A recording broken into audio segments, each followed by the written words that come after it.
Welcome, everyone, back to the Why I Don't Like podcast. I'm your host, Christian Ashley, here to entertain you as I sit down and record episodes on the media that I consume and yet I don't like. Now, you may have noticed there's been a huge schedule slip of sorts. A lot of that is on me, a lot of that is on seminary, and just now finally having the time now that I'm no longer in that semester to actually focus on this again. So, I just had to make some choices on, what to focus on, what not to focus on, in the midst of, taking classes, getting work done for school, volunteering at church, preparing sermons, preparing things for Let Nothing Move You and systematic ecology and friends and family. And pretty much everything else was just conspiring to say, you're not doing this right now. Just slow down. You can come back to it later. So thanks for coming back. I'm very appreciative of that you've stuck with me in what was essentially 3 months of silence. So that was also on me not mentioning why I wasn't able to record. So if this happens to be your first episode, welcome. We're a podcast dedicated to discussing things that I watched and I quite or read and quite didn't like. And my goal here isn't to be like, hey, I hate everything and that's why it sucks and therefore you should never listen or watch these things. Like, no, my point is hopefully to convey, why I don't like these things, how they can improve on themselves. And for those of you who don't know, we are discussing Mushoku Tensei, Jobless Reincarnation. We are currently it's still in season one, part two, episodes 18 through 20. Uh, just as a reminder before we continue on here, there are no edits done for this show. I'm not an editor. I don't have someone else who can handle the editing for this, that would do it for free. So you're just stuck with what we have here. So if that's something that offends you, like, I go in peace. Now, since this tends to sometimes be a little negative, one thing I do like to do when I'm starting these things is to start with a show that I do like. And since we're doing anime, I'm going to go with some of my favorites. And that one of those favorites would be Gunbuster. I really hope I haven't done this before, but yeah, I can't remember everything I covered before about things I like, but Gunbuster is my favorite mecha anime of all time. And that's why I hate Die Buster. And I don't know if I ever want to cover that and why I don't like. But for the second, Gunbuster is an excellent series. Focusing on humanity as we've realized there's an alien threat coming after us, and it follows two young girls as they're being trained to become pilots for the mechas of the series to go and then fight against this alien threat. There's lots of things with time dilation, and just general strife between characters. And a great mecha action. This is one of the finest shows ever made. Yeah, it's an OVA. It's only like 6 episodes, but it's still well worth your time. So that is something I do like. Now, something I don't like is that we continue to be in Mushoku Tensei. We're still only in season one. There's another reason I wish I had more time to get through this, but it just conspired against me. So today we're going to be in episode 18, Separate Journeys. Now, we start with the reconciliation between Paul and Rudius as we then move on during the intro to see that our team of Rudius, Rugerd, and Eris City, where they encounter a man named Auber who claims to be the North God Kallman's pupil. So he challenges Rugerd to a fight, which he promptly loses very easily. And as consolation, Rudius gives him a figure of Rugerd to take after the fight, showing his appreciation for the superior. They did encounter another man who challenges Rugerd once more, and then another until Rugerd just beats them all up along the way. And this is our opening scene for this episode. And, as far as Mushoku Tensei goes, this is pretty solid.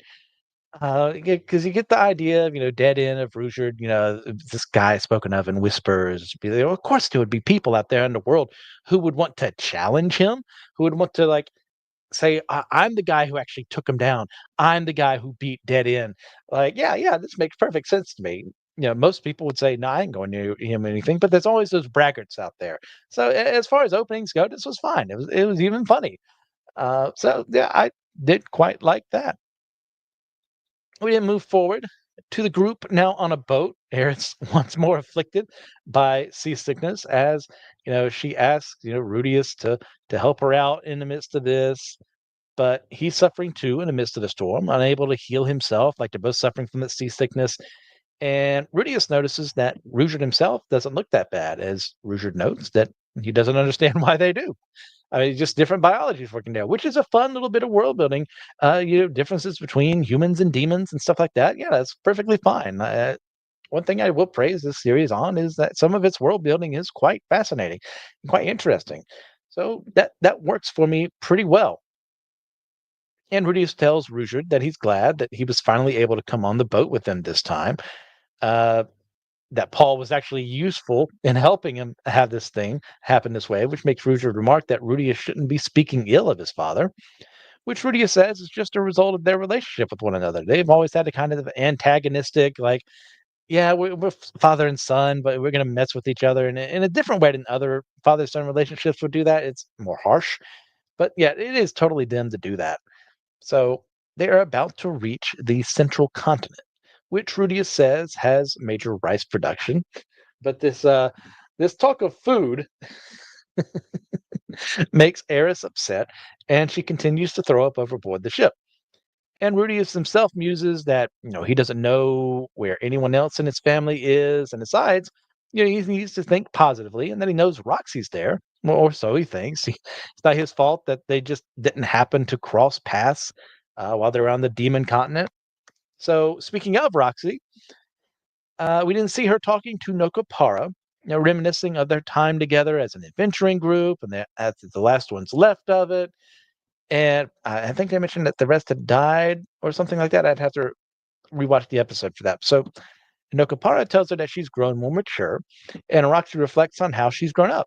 They make fun of each other and banter back and forth and enjoy each other's company. And he talks about how he got burned years. And this was weird to me. I'm not entirely certain what this was. Maybe a subtitle thing, a fan translation, maybe that I got wrong, or who knows in this regard. He says years ago he was, burned by a party named Dead End, which raises Roxy's fears as a result of that. So I think there maybe it was months, or maybe it's meant a year. I'm real.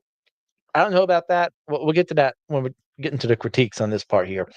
And then Nokopara then asks her if she's seen her family, which Roxy tells him that she hasn't, and he counsels her to do so, which was a nice moment for him, give him a bit of an extra character and what we saw beyond him dealing with our dead end party there. He then explains that he grew up and became a family man, so she should learn from that and love her parents. Even if she can't use telepathy, because she'll regret it if she doesn't go. Now, some things I want to point out here. We kind of get that scene at the beginning of this, where, between Ruijerd and Rudius on kind of on parenting, and that's one of the things that Ru Rudius's and Paul's relationship is something I talked about before, but it's something that does irk me at times. And once again, it's affected by the fact that one party here knows more than the other and isn't willing to share. So Paul doesn't really get why his son is the way he is. He just thinks he's kind of weird, so he lashes out against that instead of realizing, oh, there's another mind in there that is merged with what would have been my son in many respects. And that's why he's always been more mature. That's why he's always been like me in that circumstance of acting older sexually and all these things. Like, I don't like it because Paul's not a perfect parent. We've talked about it multiple times over here, but he deserves better from his son, who, by the way, I'll say it again, is mentally older than his dad. So yeah, Rudy has had a messed up life in his past life where he is unnamed Japanese man, and I'm still going to rag on that. But you got to think over those years, something had to have given. What like he would have said something to, even not to him, to Zenith, someone in the family. But yet this entire time, no one knows but him, and that's extremely frustrating. Because then you get to someone like Rushard here, who obviously I don't know if the whole like isekai thing would really mess with him that much. But he sees a son challenging his father, and as Ruijerd is someone who has lost all of his family, there's something about him like reaching out to Rudius and being like, "Hey, like treat your dad better. Like he doesn't deserve what you're doing." Because you can afford to talk to your dad that way because he's still alive. So I don't know exactly where to go from here other than to say that there's just so much that could be fixed here if Rudius would just be honest with Paul, with himself, and yet he's just crippling himself for no good reason at all. So that's that. Now, this is some timeline issues, things like I brought up earlier with the Nokopara thing, um, where there's like a discrepancy in the years thing that may have just been a year because from what I looked up online, the teleport incident, the Mana Cataclysm, happened in K417, which I believe is the numbering system for their years. And Roxy, who is going to return to her parents in this year, is in K418. So if that's like something, the writer honestly got mixed up on, like I'm not going to rag too much on that because I get it. I'm bad at keeping track of time as well. Like one of my books, like the first one I ever wrote, um, our main character had to deal with the fact that he's 100+ years removed from where he was in time and has no memory of like 8 years before then. So I'm having to think 800, 108 years, 109 years, 110. And then when I'm writing sequels to that, I have to be mindful of that. And I got the numbers wrong in my first, drafts because I suck at keeping track of numbers. So like, especially years too, I get it. So I'm gonna throw some grace that way to him. Like maybe it's a mistranslation thing. Maybe he actually got it right, and I'm just making something out of nothing, which would also be very in character for me. So there's that. Now, one thing I do want to talk about before we actually get into the rest of this episode is the kind of the focus that we get on Roxy's growth as a character. Now, I was actually thinking about this earlier today as I was writing some of this down. Like, out of our main three female cast, outside of Zenith and Lily and them, Roxy, Sylphie, and Eris, I was debating which one do I think actually shows the most growth as a character through not just what we've seen here, but what I know overall. And I want to say it's Roxy. And I can really appreciate that while she's right here in her character arc, because I have issues later on. But right now, this is well done with her. It's like, hey, you haven't talked to your parents in all these years. And we kind of see this something weird, like, oh, you can't talk to him telepathically. What does that mean? We're going to find out in the rest of the episode what that actually means. But like, Nokapara actually speaks out and with some wisdom to his friend and tells her, hey, like, buck up, talk to your family. And she realizes that she's not the same kid she was now, she was then, and she can actually do something about it. So yeah, she's searching for Rudius, but she's close to home. Why didn't she go to her parents? Like, what is she so afraid of? And yeah, there's going to be issues for doing so, but like, I think ultimately throughout this series that I have watched so far, because once again, I have not read the light novels or read any of the manga. I want to say Roxy is the one out of our main three female cast members that grows the most, and this episode is really a part of that.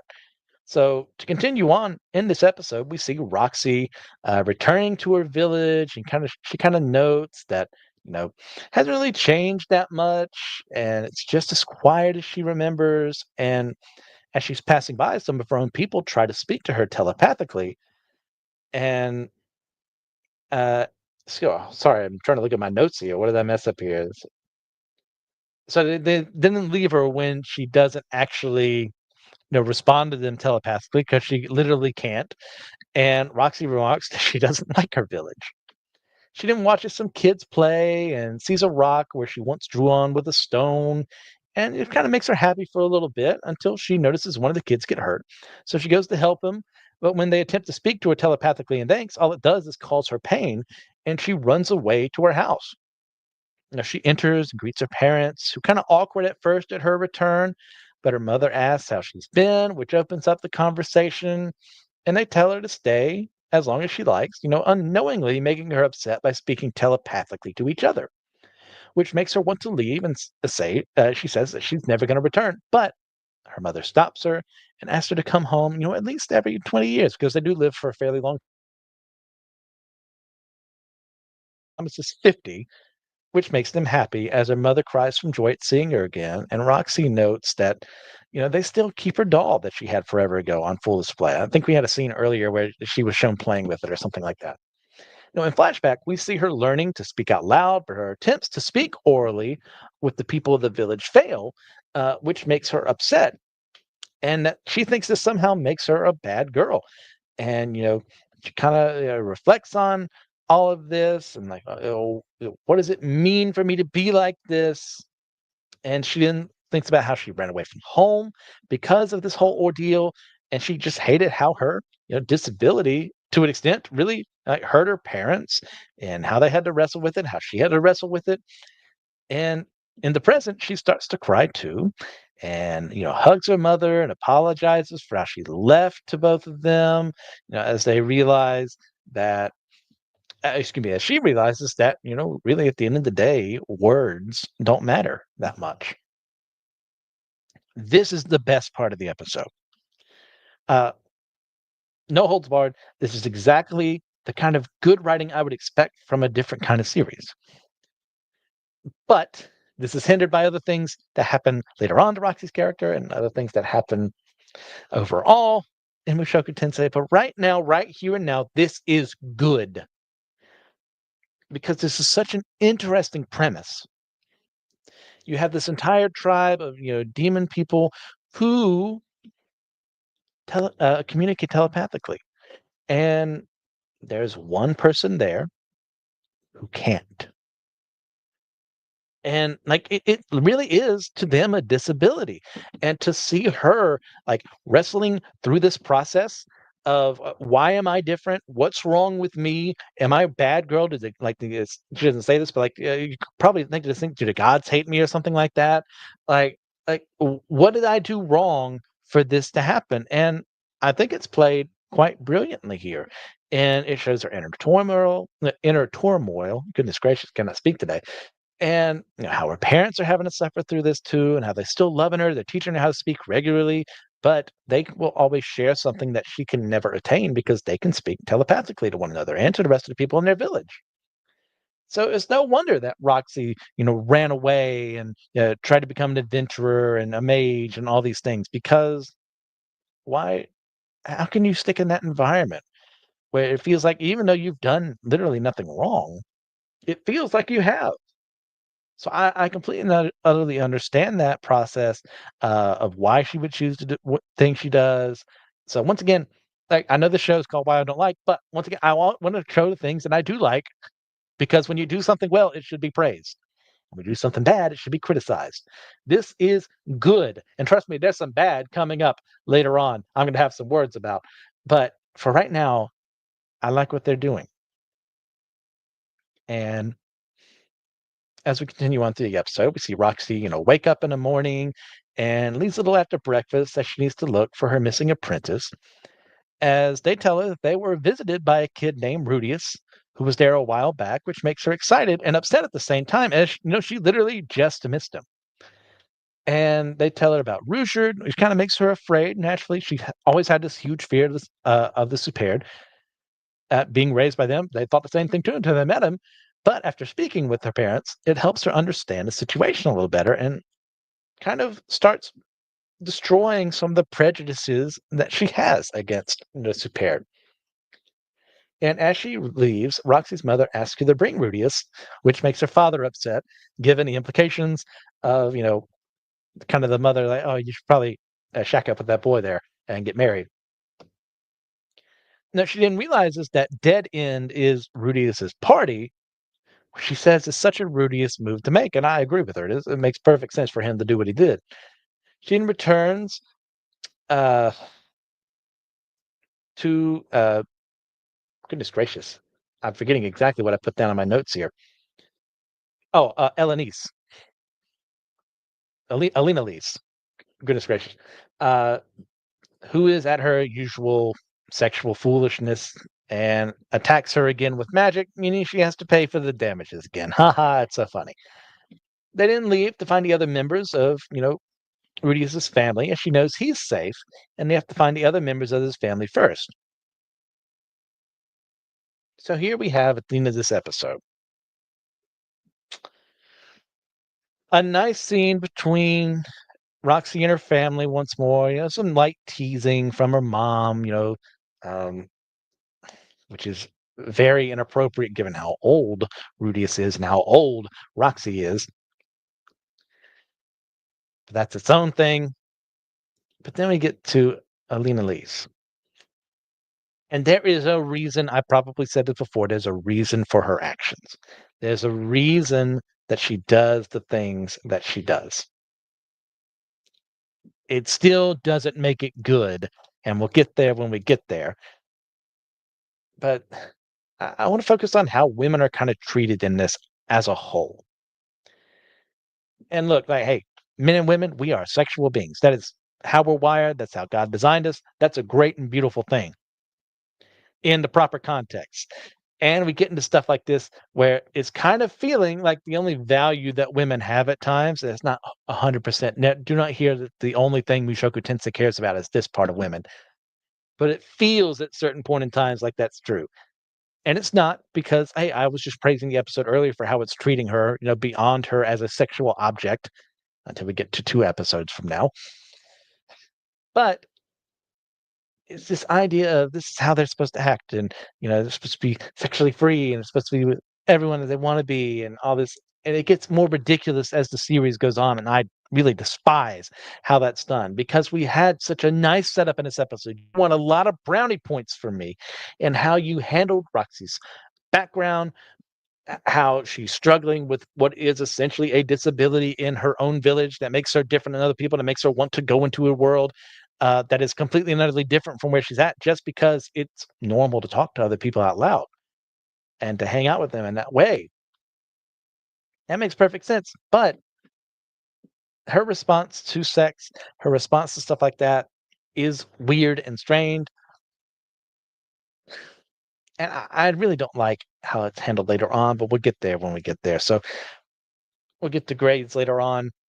It's not a high grade. Well, actually, no, I think this one's actually, comparatively speaking, pretty high. So that brings us to episode 19, which is route selection.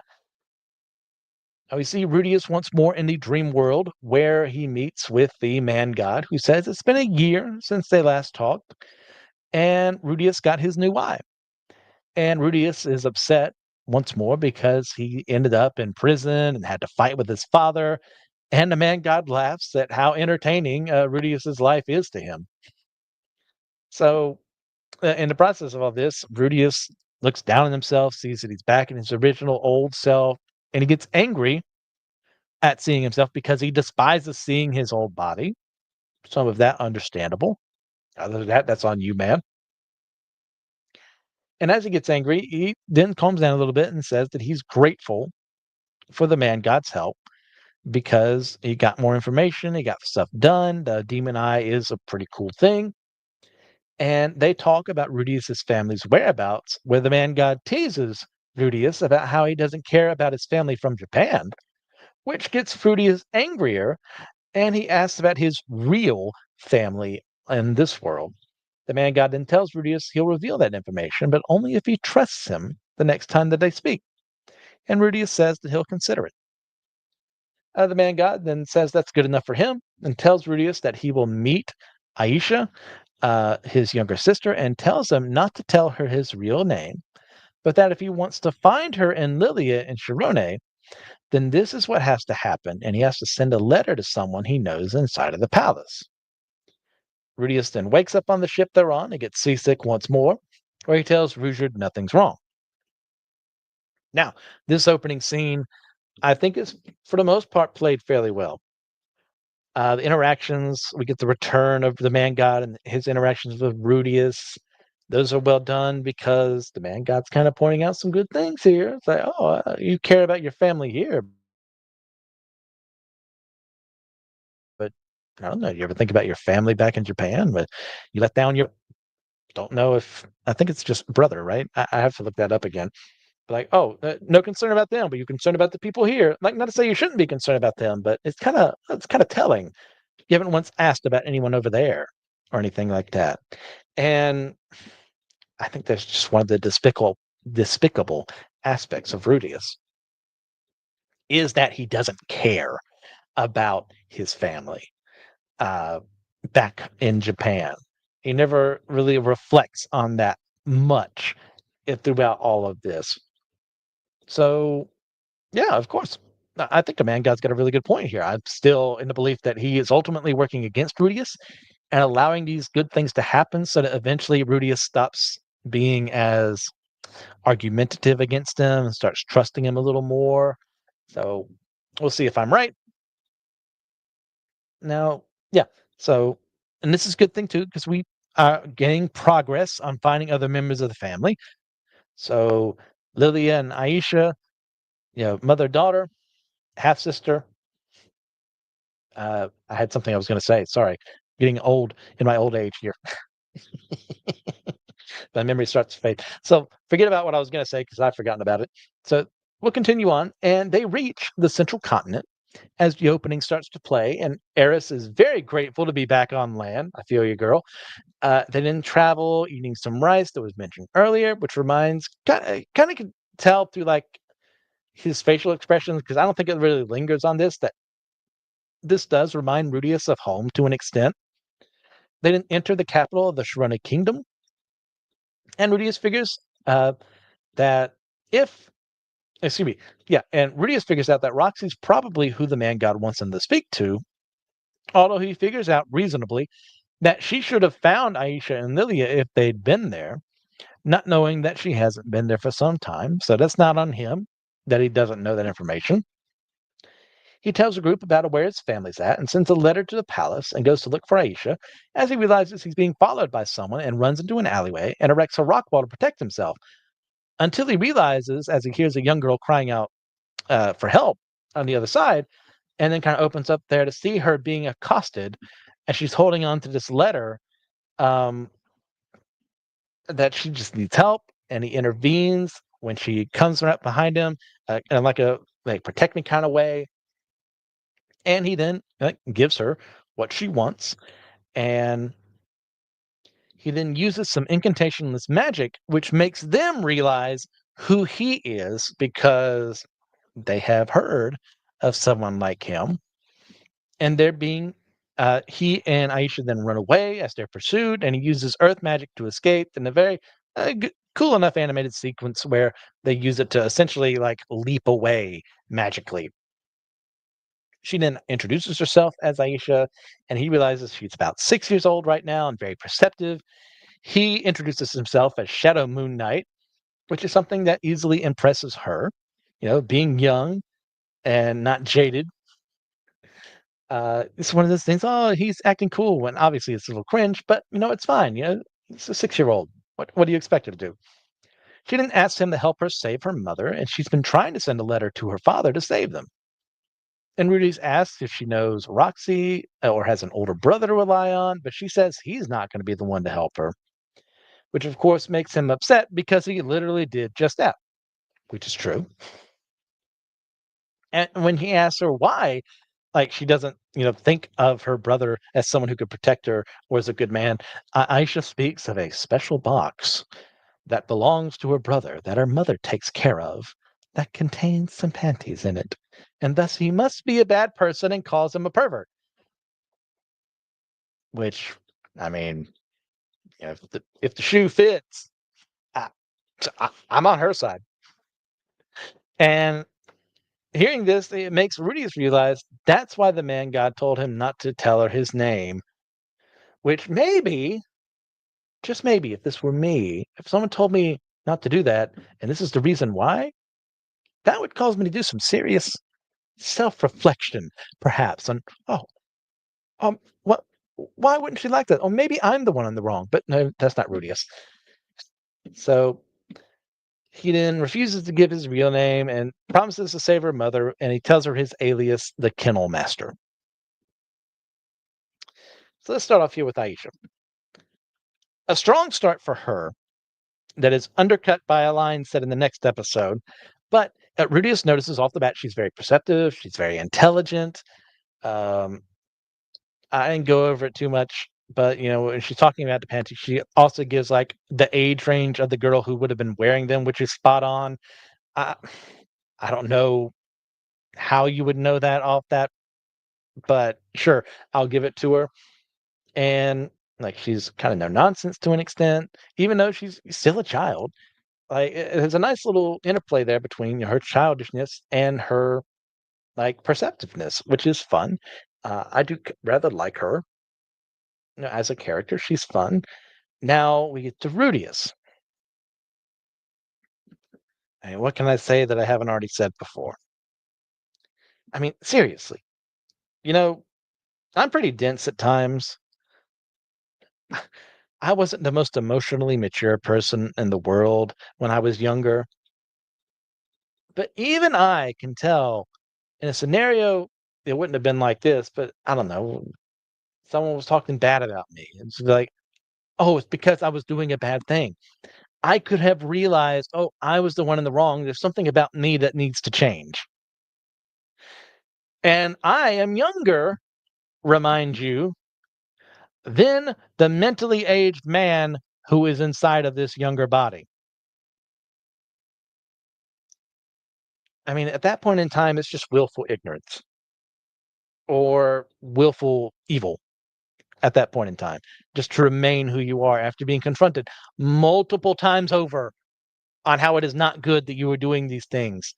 It is not good that you stole, this article of clothing from this young woman who was your teacher and is older than you physically. And I don't know. He sucks. He sucks. He sucks. He sucks. In this regard, there are good things about his character that I do like, and I'll talk about them in a bit. But for right now, how can you let yourself do these things? How, where is the disconnect here? Uh, how can you not have a self awareness about yourself that says, okay, if a child of this age is saying these things about me, which are objectively true, why am I not changing aspects of myself? I don't know. It's infuriating. That's why I don't like Rudius, amongst many reasons. So continuing on in the episode, Rudius then meets with Eris and Ruijerd, fills them in on what happened, and tells them that, they need to use the alias because she has a poor view of him. And Eris pipes up and says she thinks he's fine the way he is, which then immediately, immediately ruins he ruins it by being himself. You can figure out why. He begs them to wait to hear back from Roxy, calling them a bunch of hotheads because both Eris and Ruijerd want to assault the castle and, take no prisoners and get their people back and safe and cause a major international incident. But Rudius does have a wiser head to an extent we'll see in this episode. And in the morning, he's awoken by Ginger York, who works in the palace and requests him to come with her as Roxy, because she wants him there because Roxy has summoned him to come, and he promises, to introduce her to Eris, and she has woken up as well, um, and to be safe. And Ruijerd has also woken up and says, "Hey, like, buddy, like, be careful." And he says, "Yeah, sure, I'll do that." Which, the famous last words. He goes into the castle, and Ginger praises his magical skill, as Roxy had often done the same, which helps kind of like lower his guard a little bit, saying that, he was just better than hers, what Roxy had told her. He willingly gives up his staff without thinking, and then enters a room where he's met by the prince who kept molesting Roxy and has tied up Lilia. Such a great character. It took a lot of thinking on that one to make this one into reality in your world. Rudius is then predictably tricked and pushed into a hole in the floor and finds himself trapped in a magical circle that prevents him from casting. As it was intended to capture Roxy because the prince, whose name is Pax, wants to keep her with him forever and intends to use Rudius as bait and takes pleasure. Oh my gosh. As they go back and forth, Rudius takes pleasure in the fact that he was never cut by Pax. These are the exact words that are used to an extent. I think cuckold is what's actually used here. Because that's what you're concerned with right now. Not your safety, not your life, or not, oh no, if Roxy finds out she's going to end up in trouble. Have I been cucked or not? I'm the best character in the show, Rudius. Paxton threatens to make Roxy a sex slave, and that sorry, I should have put a content warning for some of this. He threatens to rape her as well in front of Rudius, who you would think in these circumstances would be horrified by hearing these words spoken down to him by someone who has the authority to do this, as he is a prince in a kingdom and could possibly more than likely get away with these things. But instead of those things, focusing on those which would horrify any reasonable, rational person, he barely reacts to that thought and instead asks how Roxy's supposed to know that he's there, as he didn't know until just recently that she wasn't, which makes Pax pause. So he orders his men to find Aisha, and Rudius wonders if the man god pulled a fast one on him. Yeah.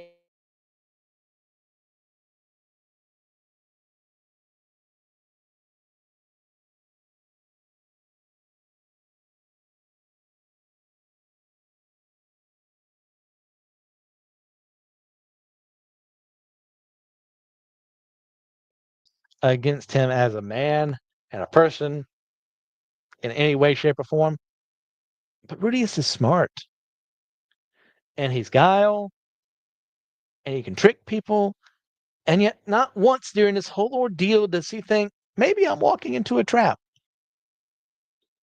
You could argue probably because he's too got lust on the brain and thinking of what he could do when Roxy shows up. I'm sure that's a part of it, but no, I really think this is making writing a character stupid for the sake of the plot advancing. And you can agree or disagree with me on that one. I'm fine with that. But like when I see what Rudius is capable of, and he's pulled off some pretty dang good schemes here, and he's gotten a pretty good sense of other people as he's grown, especially since he's older than a lot of the people he meets mentally. You would think maybe, just maybe, he would. Oh, wait a second. This might not be the best idea. Sorry, I just saw this now, Pang. Hi. Thanks for writing a message just to say that. Oh gosh, and if you guys ever want to leave a message in the midst of these recordings, you can feel free to do so. My notes were blocking the comments. But I really do think with the Rudius that's been written so far, yeah, he could have been fooled by some of this, but he's not giving up his staff. He's too smart for that. Not that the staff would seem to have done much good for him. He couldn't possibly have known about the anti-magical, circle that's kind of down there that prevents him from getting out. But dude, really? You didn't bring Rouge along with you? You didn't bring Eris along with you? You don't think something could have been done? I think he's smarter than that. Now, give credit where credit's due. Now, the things I hate about this episode, we get the battle of the perverts in many ways here. Rudius versus Pax. Rudius, throughout this entire show, has shown disdain for the idea of certain amounts of consent, of people's personal spaces, of designing figurines, which, by the way, will be a very important next episode, that are anatomically correct in many respects, and many, many other things that show that he's a very terrible person, especially when it comes to sexual things. Now, we have Pax, who has no redeeming qualities whatsoever, is one of like it's so easy to create a villain, here that everyone will hate automatically by making them someone who commits molestation, rape, or something like that. Because then, well, unless your mind is really twisted, you're going to go, oh, that's reprehensible and wrong, and I want them out of here and I want them dead. Yeah, that's a good reaction to have. But when it comes to writing that character, you've created goodness gracious, what's the one I like here? Something cheap. You've made something cheap that's easy to hate. Like, oh, it's easy to hate a Nazi. It's easy to hate a communist. It's easy to hate something simple like a something like this because we know those things are wrong. We know to, make force people to do what they shouldn't be doing. What you want them to do instead is an evil action because you're controlling other people's lives instead of allowing them to be themselves. You create a person like him who is a sexual assaulter multiple times over, has no long-term strategies besides, hey, I exist so I can continue to do this evil action that makes people hate me.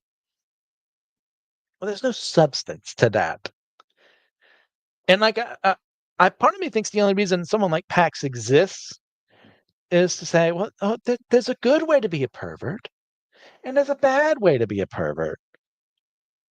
When, when the answer is no, neither's good. Putting Rudius and his perversions against someone like Pax does not make him the better character. It makes them both terrible in different ways. Now, has Rudius done the things that Pax has done? Slightly. He's done a couple things to Eris we've talked about before. He did walked in on his parents, having sex together, and Lily in the bathtub. Oh, no, actually, that was Paul. I'm sure Rudius at one point attempted to do that. And we've got him walking into Roxy's room, watching her as she undresses. Like, these are terrible things, and yet you want us to laugh at them? And then you make a character like Pax who is supposed to go, oh no, this is evil and wrong. How can he say these terrible things? Which, by the way, is also undercut with the same writing you just used there to make me despise this character, which, hey, I do. I despise him. You know what? It's easy to do so. I'd have to be an idiot otherwise. But he's making these horrific statements about what he's going to do to Roxy when he catches her, about how he's going to treat her and what he's going to make. He's going to make Rudius watch, and he's probably going to kill Rudius and make Roxy watch him murder him. And you make a joke about it. Yeah, hey, there's a logic there that Rudius brings to the table, but that's something that should happen after he wrestles with what just was said to him, which is one of the most horrific things you can say to a person about what you can do, about the great evil that you can perform here. And it's things like this that really bring this series down in ways that I utterly despise.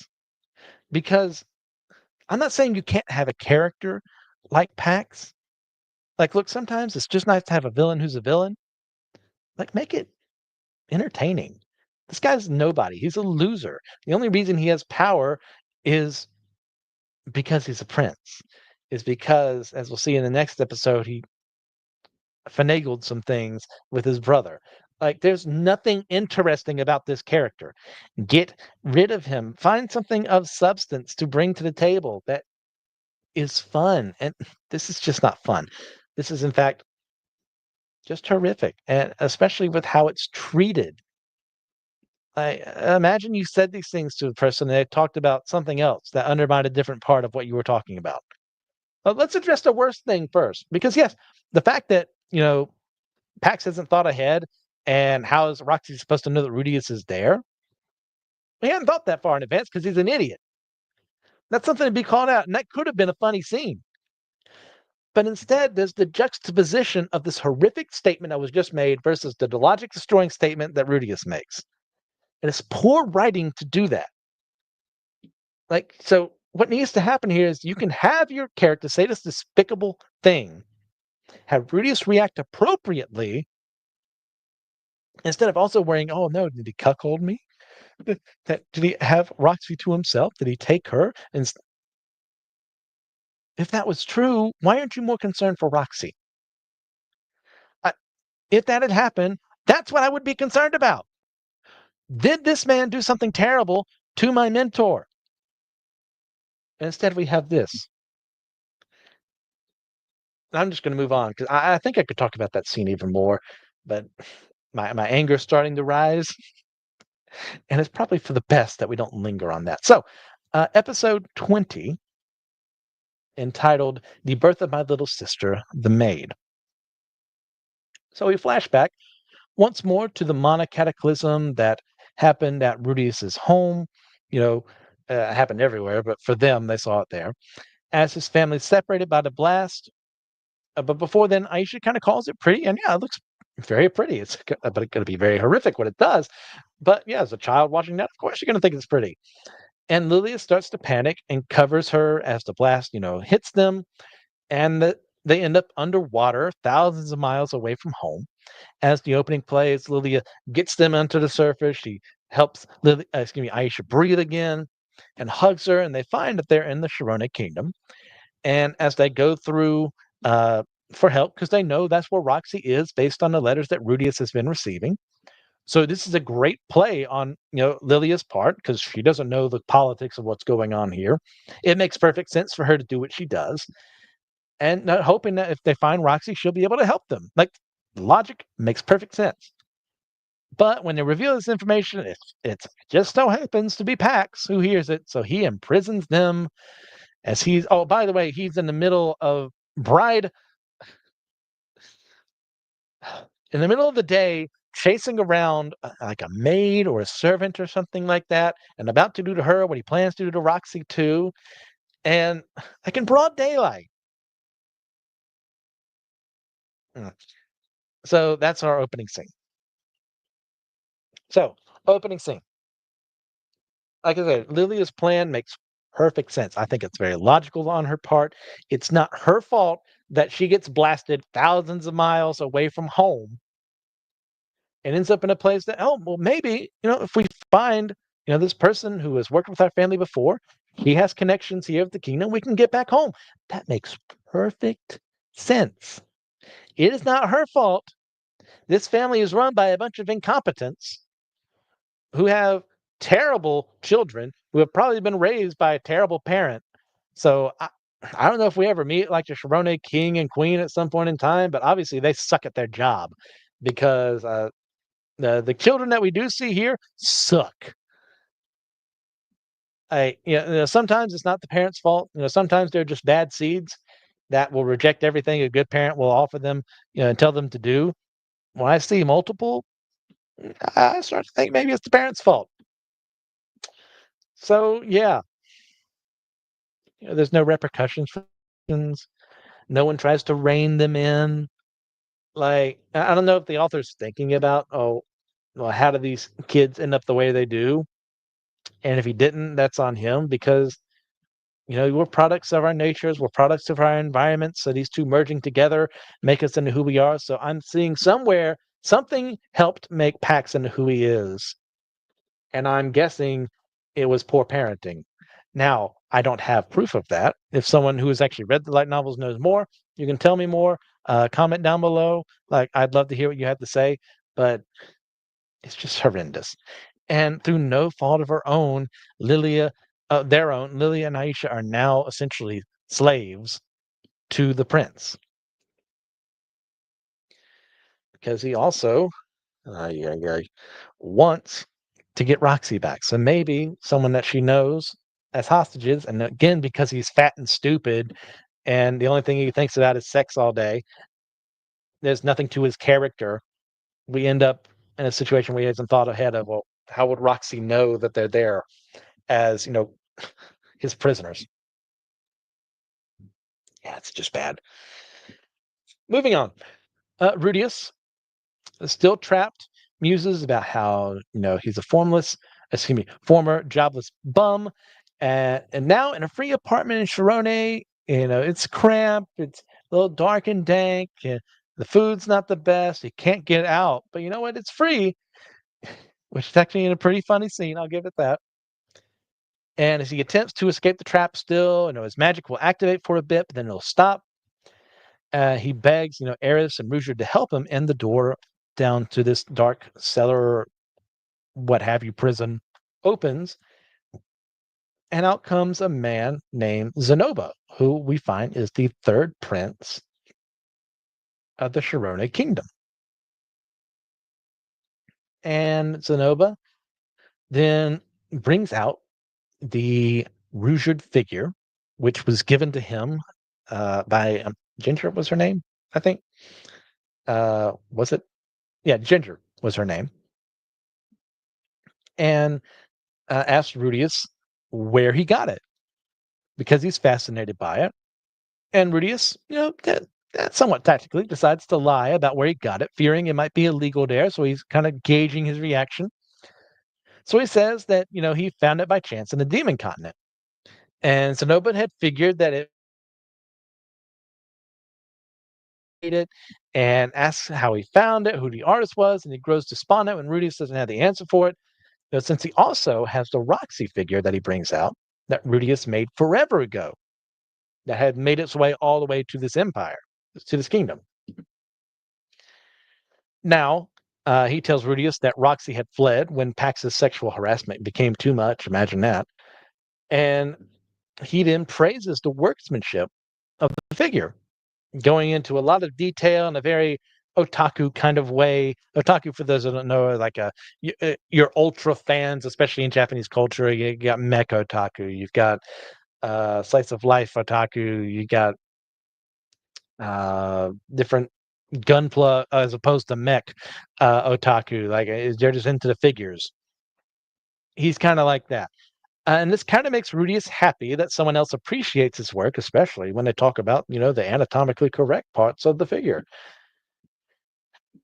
And Rudius, as he's looking over the figure, realizes the mole under her armpit is gone, which Zenoba reveals he removed because he thought that it detracted from its beauty, which of course makes Rudius angry because how dare you get rid of this unsolicited, uh, unasked figure I made of someone else without their permission. Yeah, I made anatomically correct. I can only say that so many times. And he's the one who actually compares him to an otaku, claiming for figures in like at conventions. But this is only after Zenoba realizes that Rudius, since he knows this much information about the figure, has actually given himself away as the one who actually made it. So he begs for him to be made his master so that he can learn how to make them too. And Zenoba grows angry because he can't get rid of the barrier around Rudius, so they decide to work together and figure out a way out of this. Meanwhile, Eris, Ruijerd, and Aisha are looking for Rudius, who they find is imprisoned in the dungeon when they talk to some of the guards. And the guards then ask them to help them save their families, who are likewise imprisoned elsewhere, which makes Ruijerd's earlier desire to assault the castle come closer to reality. So my boy got what he wanted. The guards say that they can't act openly because, if they do and something goes wrong, well, their family is going to pay the price. So they beg them, who are outsiders, for help, and they agree to it. Ruijerd asks Eris to watch over Aisha, which she agrees to, as Ruijerd leaves to save, the other people. I like the joke Rudius makes. It's the second time he's done something like this, and like I get it. As some, if I had ended up in that same situation, I probably would have cracked the same joke of like how amazing this apartment is. It's free. Nothing's, it's not the best location, but you know what? I can't get out of it, and that's great. I'm there with him. Like that kind of sarcastic humor, I get. Then we get to Zenoba, and Zenoba is a character that, as we progress through this series, I don't exactly know where I land on how I feel about him because there are certain aspects about where he goes from here that I like, and there are others, like what's brought up in this conversation here, that I kind of despise. Now, and I question whether to actually bring this up earlier, but I think he might, in addition to some other things we learn about him later on, he might be on the spectrum somewhere.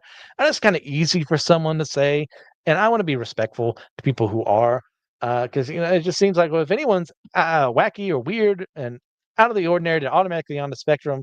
But I would point to his hyperfixation on things and stuff like that, to where I would maybe build up a bigger argument on that. I'm not a doctor; I can't diagnose such matters, but that's where I see him as like as someone who truly gets into things. The hyperfixation, maybe Asperger's would be what I'd throw in there. That's kind of interesting. What we find out about him in the next part of the episode is interesting, and how he's a little different than everyone else. That's fine, but it's this part of it's something that happens later on, so I can't say that. But for right here and now, he's serves as a plot device to get Rudius out, and and to get Rudius out of something that he brought on himself. I'm not big on that. It's not the worst thing in the world this story has done. Obviously, there are things I hate more and I don't like more. But yeah, it's I found someone else who, at the same time, I also do like it as a call back to something Rudius had done way earlier in the story that had affected. We had seen this figure come into Sharone before and stuff like that. Uh, didn't Roxy also see it too? I can't remember. The prince definitely saw Pax. So that's set us up something that happened earlier, but once again, it's under that whole Mushoku Tensei bridge of over sexualization, especially of underage women. Oh, yes, Roxy's not underage, but look how she's drawn. We know exactly what's being done here. You can't fool me. So, yeah, there's more to his character that I do like, and there are aspects later on I will praise more. But for right now, I don't know exactly where I stand with him. So, in light of that, let's just move forward. Zenoba attempts to find a way to destroy the magical barrier, and Rudius asks if he has anyone who's an expert on them, and he says that he doesn't because he traded his last servant and guard for the Roxy figure. Rudius then promises to train him as an apprentice if Zenoba gets him out of there, and Zenoba leaves. Outside of the castle, we didn't see Eris wonder what's going on. She sees like soldiers running around, and Aisha tells her that there is certain equipment that is used in the castle to restrain someone when he loses control. He's what's known as a blessed child, and the kingdom highly values him and treats him with great care. And she further tells Eris that blessed children are people born with special powers outside the magical norm that allow them to perform feats, other people can't.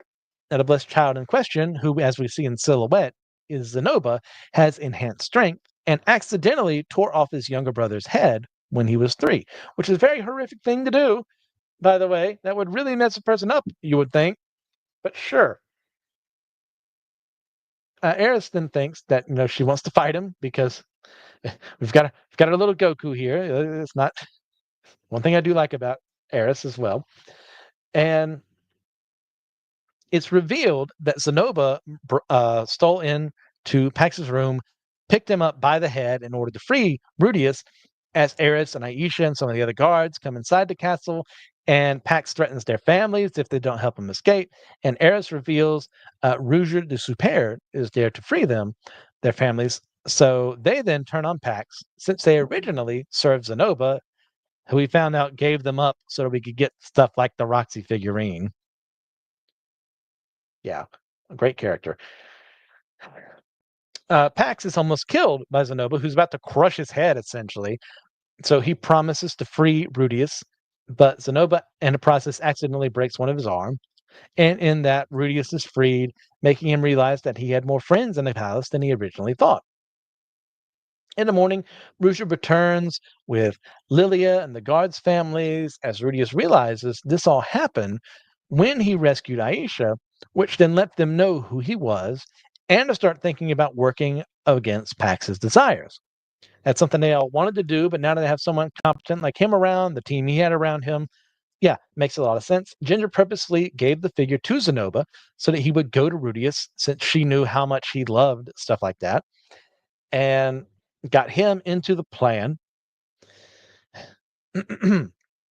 and got Rudius to be freed. Now, later on, we see Rudius, patting Aisha on the head, but before that, excuse me, in the midst of that, Zenoba arrives and throws him into the air, declaring him his master. We get a cute little, hijinks moment, cartoony fall down, and he falls down in pain. Later, Rudius is gifted the holy relic by Lilia, and he thanks her as he finds a necklace made by Sylphie in there as well, who had planned to give it to him on his 10th birthday. And Lilia hugs him and wishes him happy birthday. But instead of just thanking her for doing something no rational person would do, he instead focuses on the fact that her breasts are touching his body through her clothes. Even though she's wearing clothing. We can't be adult about anything here. We have to be adult about things here. And she remarks that oh, Rudy, you just haven't changed. You silly little boy. You're harmless. But she's also glad that he's safe, and he says the same to her. That part, sweet. He then compliments Lilia for raising a bright daughter like Aisha, but Lilia ruins that by saying that if she doesn't recognize his greatness, she's not that bright, which is a horrible thing to say about your child. Lilia then flees inside a carriage for the moment as Aisha approaches and asks Rudius a question to see if she can be allowed to join him on this journey.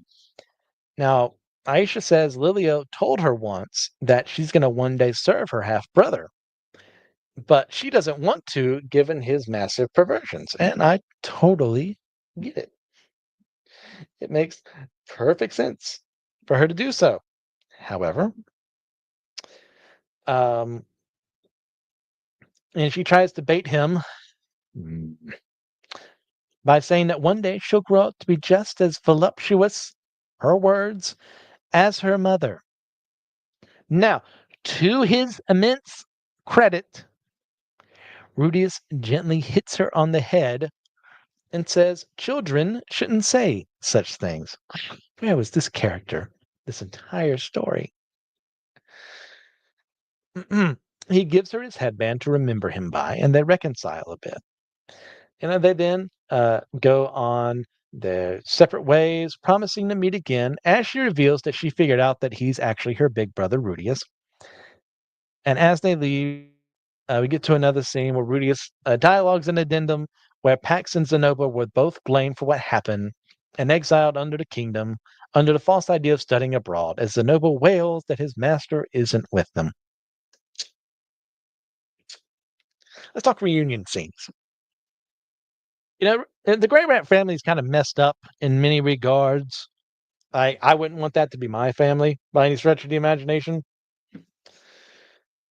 So the fact, yeah, I'm bringing some chronological snobbery into this. I will fully admit that. Chronological snobbery, for those who don't know, is like looking back at the past and saying we're the more enlightened ones now because we do these things. Some of that may be true, but others of this is not understanding it in light of what's happened there. That like, hey, those reforms we think should be a thing aren't going to be a thing. But the fact that Lilia is raising her child to be a maid for Rudius really irks me. And not just because of who Rudius is, like in general, the idea. Because yes, she's not, Paul's wife. Well, maybe they had changed that at a certain point in time. They kind of refer to each other as wives at a certain point in time. So you would think that would like raise the station up for any children from that union. But no, we're just going to teach her to be just like mom. Keep her in a place, not advance her in any way, shape, or form. And she's going to choose to do this out of her own free will, even though that's the only thing she's ever known. And when later things happen later on, I'm going to have things to say about that too.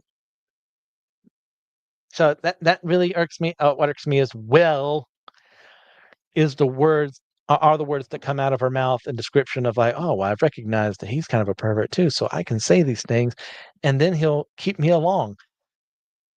Which, oh man, I don't even know if I have time to dissect that. Like the horrificness of thinking that as a 6-year-old child. Where are you hearing this? Who put this in your head? It, it's also she reveals it's also her brother here. So she knows that and she chooses to say this anyways. So that's clearly not a character choice. It's clearly an author choice to say this. Which I don't know. I'm trying to call a SWAT team on this one. Like I'm concerned. Many things I'm concerned about. This is what I'm concerned about author wise here too as well. How how can you say these things? How can you write these things and said, "Yep, got it, nailed it, said the perfect thing," and oh, I'm gonna let people know it's okay because Rudius is gonna be the one to say, "Hey, you shouldn't be saying that. You're a child." when he said worse things about children younger than her, about women physically his age and mentally his age and even in between that are way worse. I don't buy it one bit. This is clearly author. Okay. Another show that's airing right in this anime season. It's called, how was it? Sayonara Dragon Life or something like that. It's so stupid. So it's got your typical fantasy setup. And, the humans, elves, beast kin, and stuff like that. And one of the minor characters, oh my gosh, this is so stupid, is a cow beast woman who produces the milk for the town that is our main setting for this show. Why? Because it's the author's barely disguised fetish. He thought, oh, well, if beasts can't exist and a cow woman would exist, and well, she's going to provide all that milk for the rest of the town because I'm curious about what would happen there. That's, I don't know if that's exactly what's happening here, but it's what it made me think of. And it's despicable. Like, I hate barely disguised fetishes in this way. Like, look, there are all things that we like, sexually, that it's not wrong inherently, but like when it comes to stuff like this, why are you including this in your work? This is why I don't like shows like this because this is brought up and yet, oh no, you shouldn't be saying that you're a child. And yet nothing about Rudius makes me believe in what he just said. Nothing. It's like, because earlier on in the series, so I better have a sister. That's better than having a brother. Because how she'll look. He says other awful things that makes me very worried for this child. Even though I know what happens later on, it still concerns me.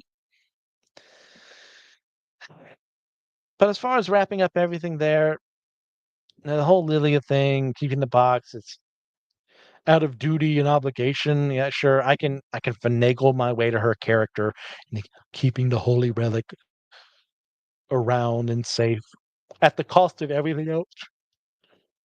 Which kind of brings me up to the point is that how did she keep that when she was in prison? Weren't all her things taken from her? And wouldn't, I don't know, Pax have noticed if he had looked into this? Maybe kind of similar designs to a certain person, he has unwell feelings towards. Wouldn't that be something that he would have taken? Because that sounds perfectly in character for him. So I don't know. I'm ready to wrap things up. I know that episode, especially, I felt really down on, but you're going to be surprised by the grades I give. So episode 18, I've given that a B minus. We've got a solid enough setup here um, with what's going on, in the episode proper. With the reunion. Excuse me, of Roxy's family. Like that's honestly my favorite part of what we've discussed, but it's brought down by other things of how women are treated in the episode. So B minus there. 19 C minus. Rudius being Rudius in many different ways just ruins that episode. Like Rudius ruins everything. Episode 20, I'm actually giving it an A minus. I know you're probably all shocked, given how I was ragging on a bunch of things, but those are smaller things for the most part. Like it's good enough. You've got the reunion scenes in there. You've got the taking down of Pax, thank God. We've got the introduction of Zenoba, who, many flaws aside, is still interesting enough to me as a viewer. And you've got setting up for the rest of the season and them continuing on their path. Sure, that works for me. So yeah, that's it for this one.